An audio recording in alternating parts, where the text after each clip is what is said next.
Do Sisters of Mercy reject their classic goth sound? Do Sisters of Mercy reject their classic goth sound? This question has sparked much discussion among fans and music enthusiasts alike.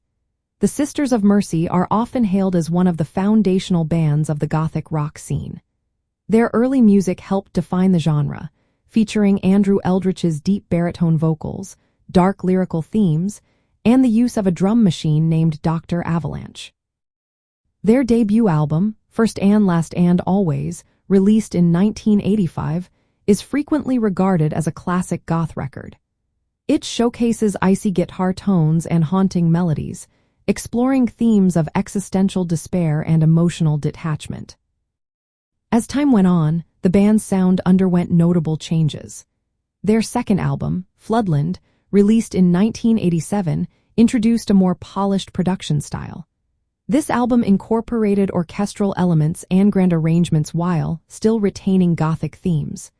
However, it expanded their sound beyond the raw post-punk roots that characterized their earlier work. By the time they released Vision Thing in 1990, the Sisters of Mercy shifted even further away from their classic goth sound.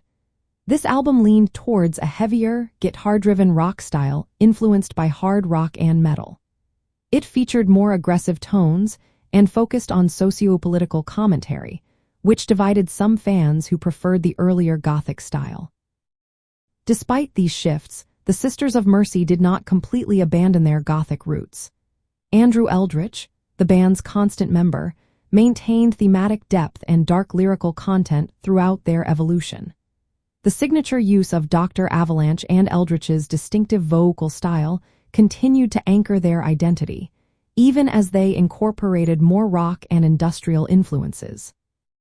From the perspective of the Gothic subculture and music scene, the Sisters of Mercy are seen as pioneers who expanded the boundaries of goth music rather than rejecting it. Their willingness to experiment with different sounds while preserving core Gothic themes shows an evolution rather than a complete departure from their classic sound. This progression has allowed them to remain as relevant and influential within goth and alternative music circles.